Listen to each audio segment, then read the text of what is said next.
Okay guys, today we are going to talk about the female reproductive system histology.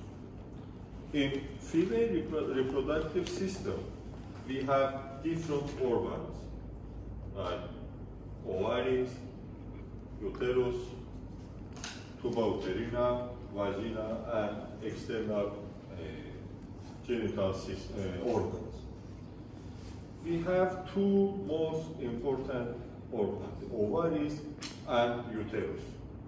Now, I'm going to teach you the structure of ovaries and uterus parallel to each other and connect the events in the ovaries with the events with uterus.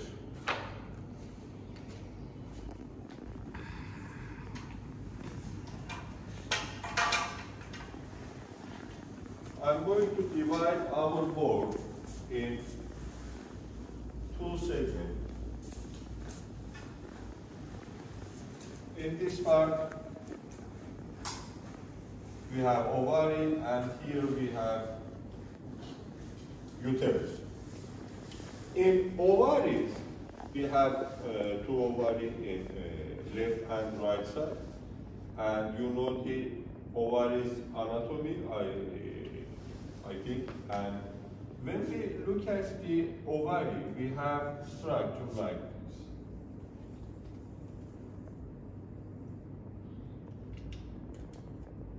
We have a hilum part in this part, and from hilum side, you can see entering and exiting the vessels and lymphatic vessels and nerve into the inner side of the ovary. In the inner side of ovary, we have cortex and medulla, but you can distinctly differentiate the border between the cortex and medulla. But you can imagine this side as medulla and this side as cortex. In the outer side of cortex, we have a capsule which is surrounded with epithelium. Epithelium composed of simple cuboidal epithelial cells present in the outer side of the capsule, like these cells. The epithelium.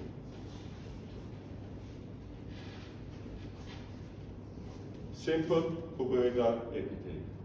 Under the epithelium, we have a connective tissue layer. This connective tissue layer composed of irregular dense connective tissue and form a thick capsular layer under the epithelium here. This layer known as the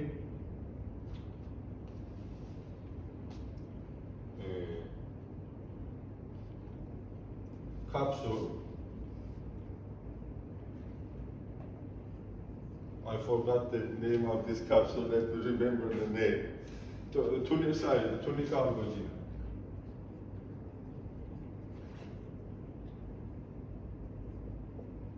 Tunica albuginea present just under the capsule. And in cortex and medulla, we have connective tissue cells or stromal cells, cells like fibroblasts present in the cortex and medulla. Also, in the cortex of ovaries, we have special structures known as follicles. Follicles. What is the follicles?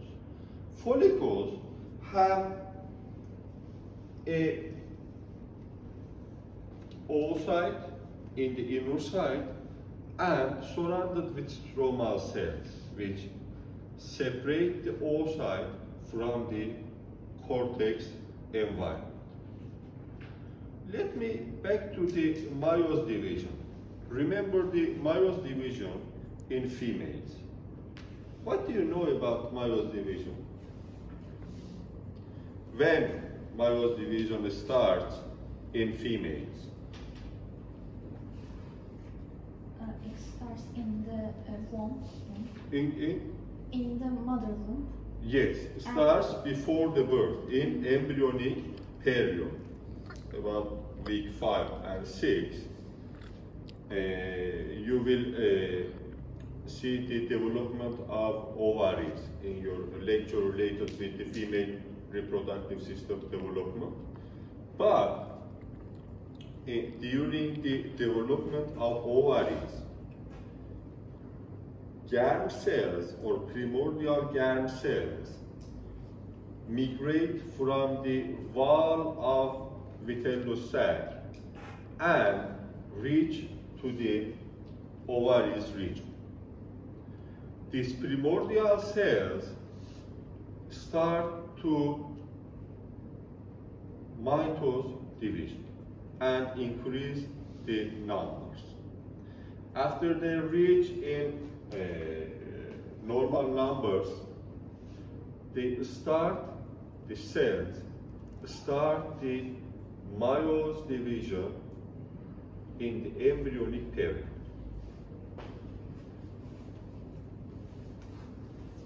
Before the meiosis division starting, we have the oogonias. The name of that cells is oogonias.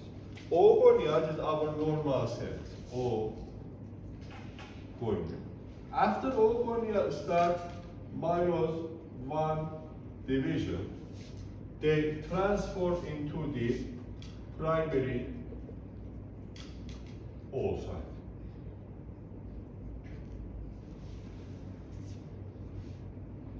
The primary oocyte, a type of cells which enter into the meiosis division. But this primary oocyte stop at prophase 1 stage. Stop at prophase 1 stage. This is our cell with all nuclei. This cell is our primary oocyte for before the birth. This primary oocyte surrounded with special cells, special stromal cells, squamous cells with only one layer, simple squamous layer of stromal cells surround this primary oocyte. This cell's name is follicular cells. Follicular cells. The follicular cells and primary oocyte form this complex. This complex name is follicle. Follicle. In the cortex of ovaries, we have different types of the follicles, but the major component of follicles composed of the follicular cells and oocyte, primary oocyte, don't forget. This follicle formed in the embryonic period and present in the cortex until birth. And after birth, they continue the life until menarche period. With first menstrual cycles in females, these follicles start to proliferate and change the structures and form different types of the follicles. The name of this follicle which present in the cortex is primordial follicle.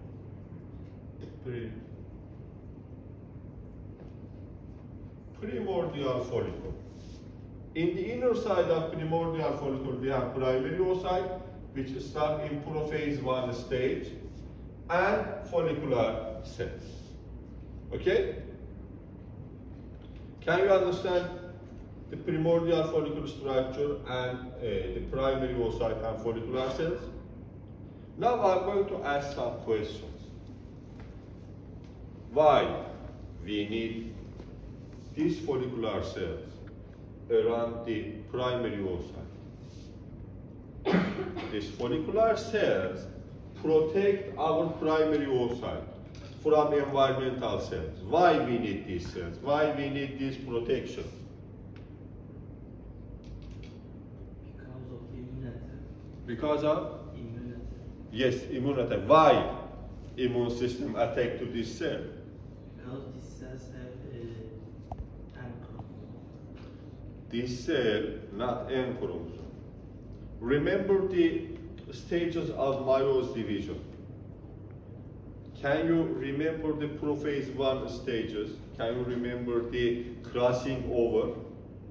You know the crossing over? Mm-hmm. With crossing over, actually, the genome of this cell changed. And now, this cell, a new cell, and differ from our body cells, or differ from the other cells of female body. So, the female immune system detects this cell as a foreign cell, not self cell, because it has different genome. Because of this, the follicular cells surround the primary follicle and form tight junctions and form blood follicular barrier in this part. Protect the oocyte from the circulating system, from the immune system, okay? When you know the meiosis division, what is the results of meiosis division? Do you know the results of meiosis division in males and females? In the end of meiosis division, our one cell form into the 4 cell. The diploid cell change into haploid cell. Yes? Okay, in males, we know every day the males form the sperm and this meiosis division continue every day.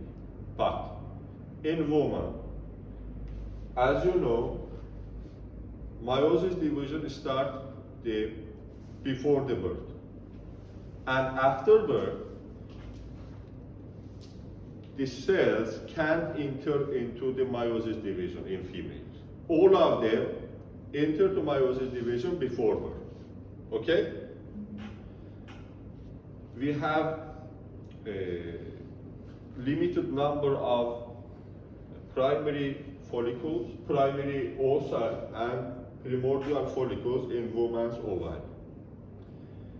Now, tell me, if these follicles stop in the prophase 1 stage, when this cell can divide, or when meiosis division in females complete? Fertilization. With fertilization. Only the fertilization can lead to complete division of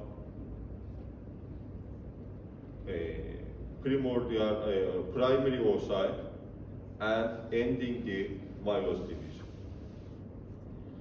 The women during their life can only end their meiosis division with fertilization. Okay? Now, we are going to continue to proliferate these primordial follicles. With the age of menarche in females, under the effect of hormones like FSH and Mullerian inhibitor factor, the primordial follicles, look at primordial follicles start to proliferate. With this proliferating, the shape of the follicular cells in the outer side start to change from squamous cells to cuboidal cells. Okay? And we have again primary oocyte in the inner side.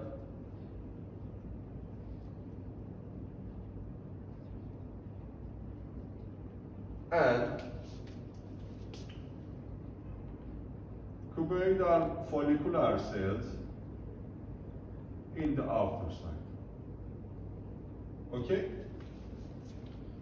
When we have the primary oocyte and cuboidal follicular cells in the outer side, the name of these follicles changed into the primary follicle.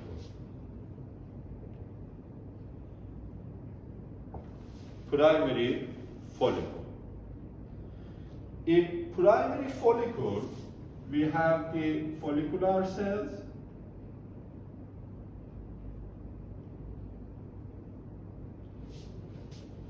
in one layer, and oocyte, and between the oocyte and follicular cells, the zona pellucida start to appear. You know the zona pellucida. What is the zona pellucida? It protects the oocyte from the sperm. Yes, entering the sperm and important in the fertilization stage. The zona pellucida in primary follicle stage start to appear. And with these functions, our follicle start to surround with more than one layer of follicular cells. We have 3-4 layers of follicular cells in the outer side of the oocyte. Primary oocyte, don't forget. Here you can see more than one layer in primary oocyte. And again, this cell is our primary oocyte, and this cell is our follicular cells. But in this stage, when you can see more than one layer of cells around the primary oocyte, the name of these cells changed into the granulosa cells. Granulosa cells. Follicular cells changed their name into the granulosa cells. And the zona pellucida, here we have separated the zona pellucida in different sides. Zona pellucida surround completely the oocyte. Zona pellucida composed of 4 different zona pellucida proteins and important during the fertilization, and after fertilization inhibit the entering more than one sperm into the inner side of the oocyte. Guys, I forget to say you one thing. In the outer side of the follicular cells here, because these cells is a type of epithelial cells, these cells surrounded with own basement membrane.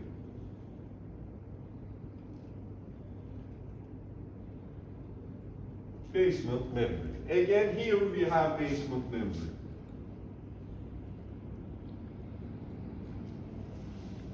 In the outer side of basement membrane, we have normal stromal tissue. We have blood vessels, we have stromal cells like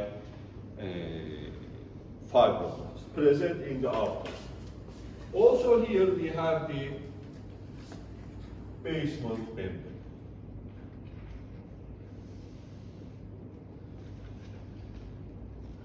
Between the zona pellucida and follicle, primary oocyte, we have a gap or a space. This gap name is the perivitelline space. Perivitelline space, this gap.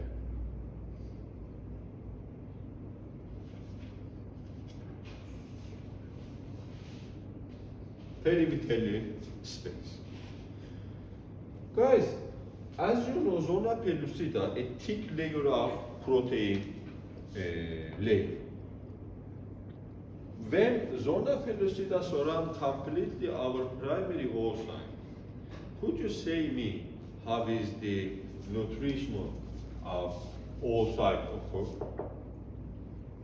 Before the formation of zona pellucida, the nutrition of oocyte occur via follicular cells. But now we have a thick layer between the follicular or granulosa cells and primary oocyte. Can you tell me how this nutrition occur? The granulosa cells which near into the zona pellucida extend their philopods into the inner side of the zona pellucida and connect directly with primary oocyte via connections and gap junctions. These gap junctions help to continue the life of the primary oocyte. Also, the granulosa cells in different layers connect with each other with different types of gap junctions to help and maintain the connection between the cells, conversation between the cells, and transport the nutrients from stromal tissue in this part to the oocyte.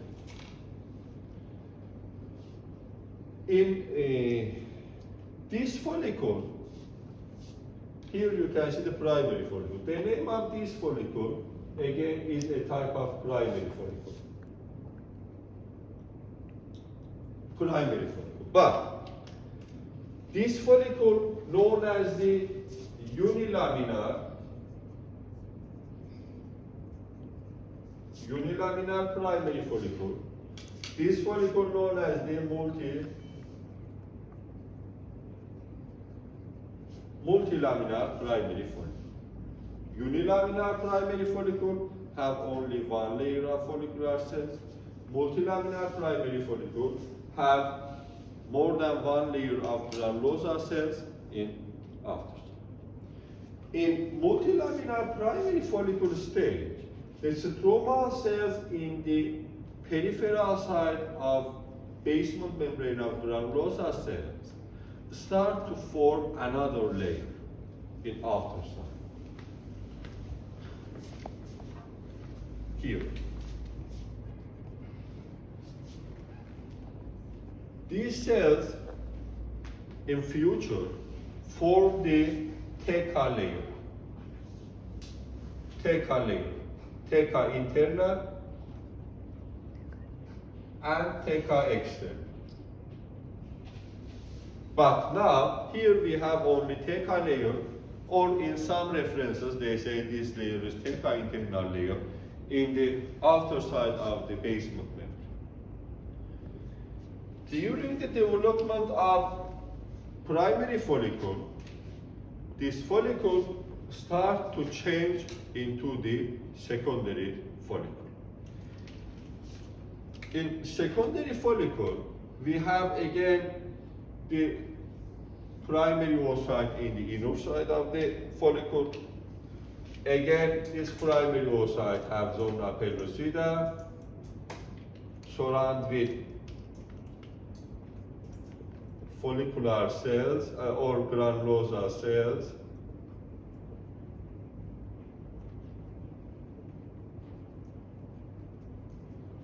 But between these granulosa cells in secondary oocyte, you can see some cavities start to appear. These cavities, in the end of the formation of secondary oocyte, form only one large cavity. The name of this cavity is antrum. When the antrums or cavities start to appear between the granulosa cells, the name of the follicle changes from primary into the secondary follicle. Secondary follicle, or the other name of the secondary follicle is antral follicle. Antral follicle. In the outer side of the secondary or antral follicle, our theca layer starts to form two distinct layers of theca. Theca interna and theca externa. In theca interna, we have a highly vascularized layer of spatial cells. These spatial theca cells now can produce the androstenedione, which a type of the precursors of production of estrogen or estradiol. These cells here present in this part, highly vascularized layer of the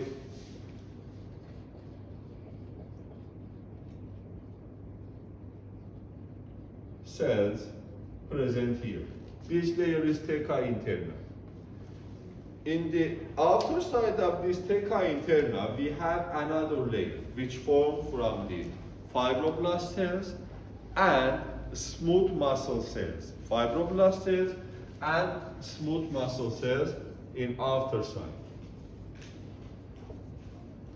This layer is theca externa. What is the role of this theca externa? This theca externa, during ovulation, the muscle cells of this theca externa help to ovulation, and with contraction in itself can push the oocyte into the peritoneal cavity of body. Okay? Can you understand this part? Now you know the structures of secondary or antral follicle. Secondary follicle changes into the graphia or mature follicle. How?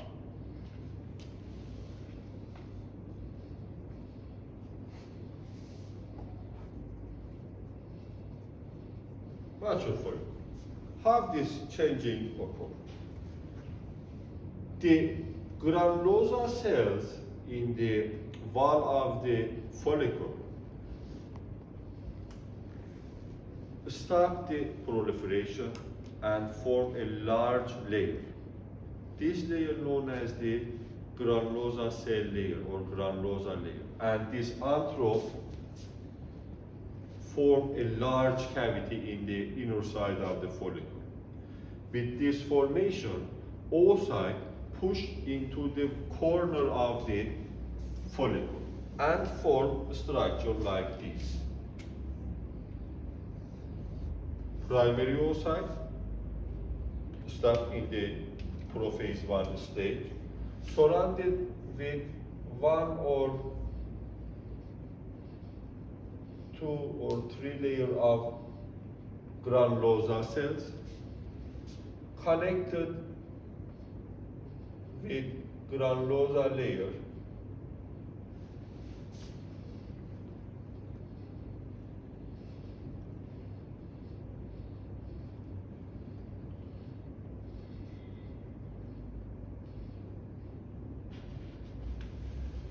and in outer side again we have basement membrane and theca layer, theca interna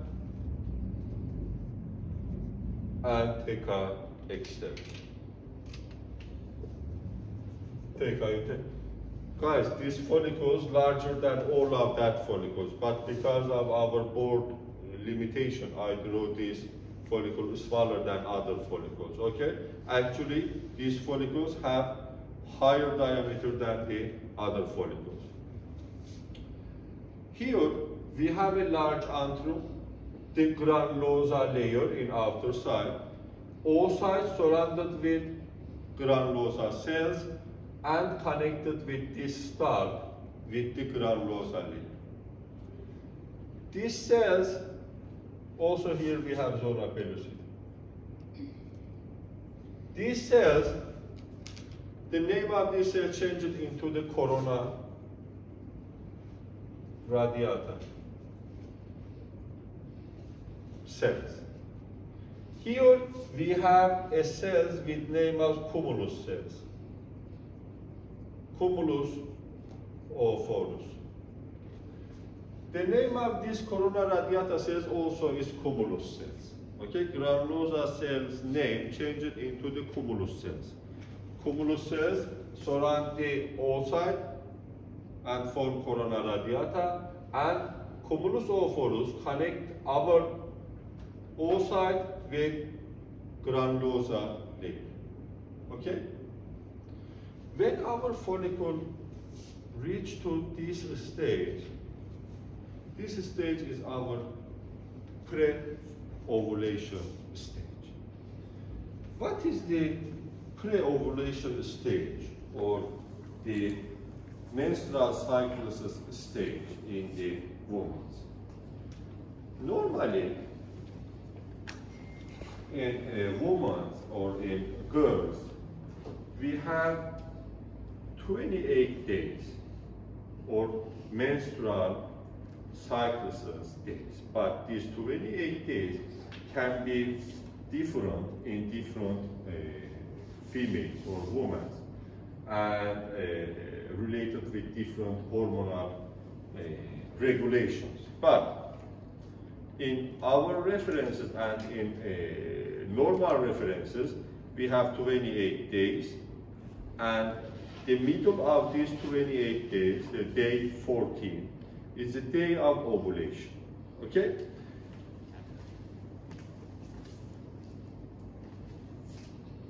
All of these stages, or follicular stages, occur before the day 14 or before ovulation. When we draw the diagram of 28 days, this side is day 0.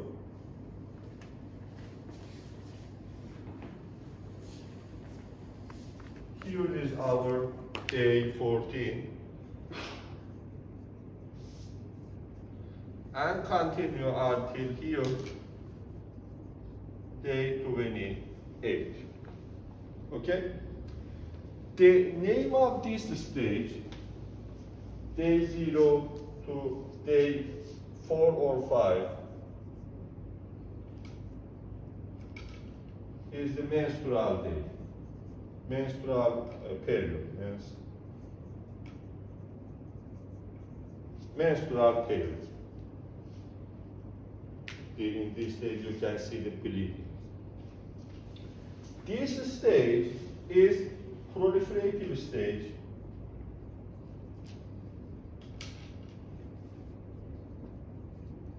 or follicular stage,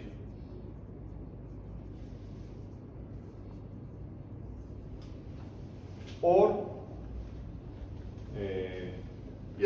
this follicular stage related with the ovaries and follicular development. Proliferative stage related with the wall of uterus, development of wall of the uterus.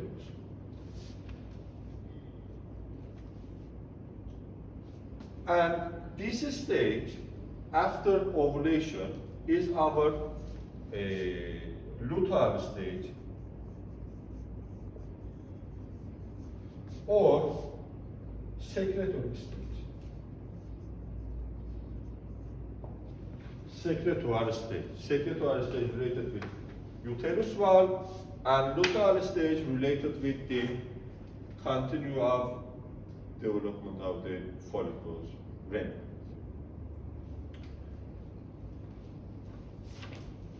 The granulosa cells under the effect of FSH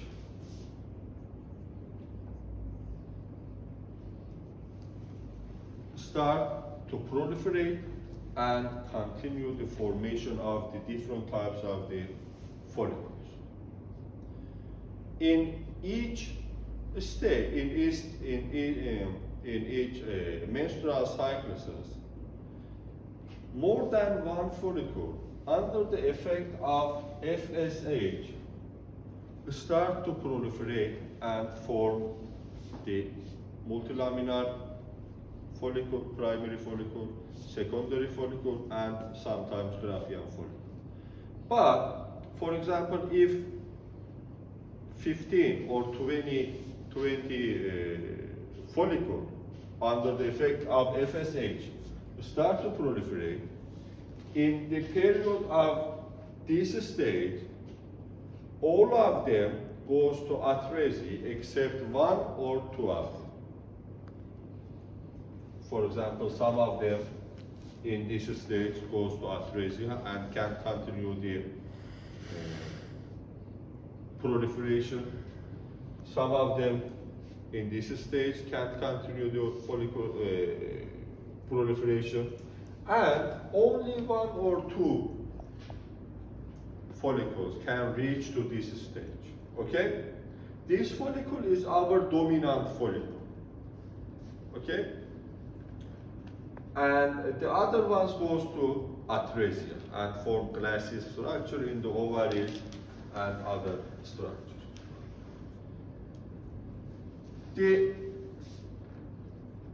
TK cells under the effect of FSH and androgens start to produce the androstenedione and send the androstenedione into the granulosa cell layer. The granulosa cells change this androstenedione into the LH, estrogen.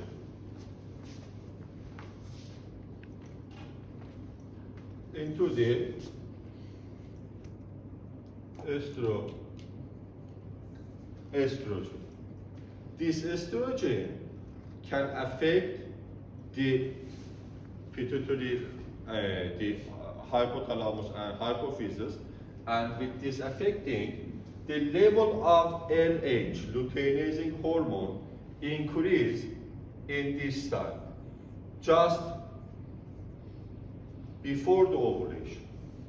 Just before the ovulation, levels of LH increase.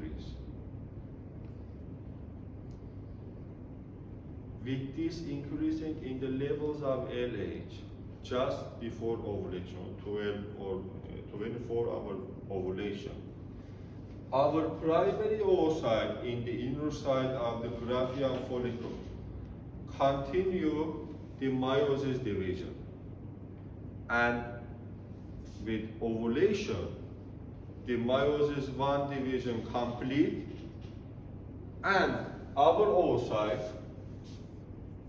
changed into the secondary oocyte with a small polar body. This polar body is our first polar body, just before ovulation. Also, during the ovulation, the wall of the follicle from one side with the pressure of the antral side to the wall of the ovary form the stigma area. In the stigma area, we have blocking the blood supply to this stigma part. With blocking this blood supply, the wall of ovary, for example, this side, this side of the wall of the ovary,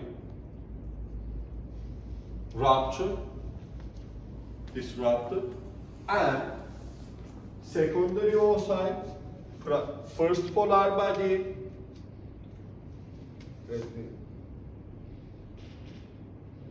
secondary oocyte, first polar body, and zona pellucida, and surrounding tumulus cells or corona radiata pushed into the into the peritoneal cavity. Okay? This secondary oocyte, after the oocyte, after complete the first meiosis division, enter into the secondary meiosis division or second meiosis division. But again, stop at metaphase 2 stage. Stop in metaphase 2 stage. And if fertilization occurs, this secondary oocyte continue the meiosis division and form the zygote and joined with the sperm genetic materials and form the zygote. Okay, can you understand this part? Okay.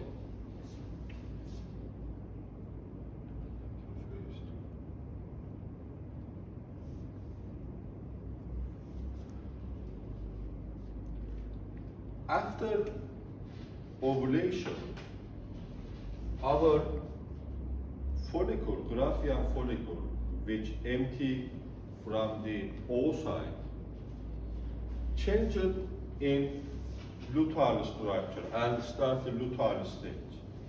In the luteal stage, after ovulation, firstly we have corpus hemorrhagicum. Corpus hemorrhagicum, a type of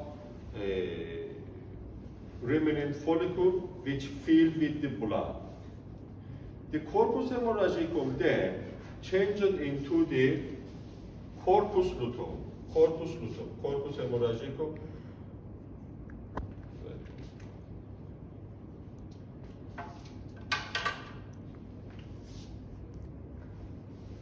Corpus hemorrhagicum.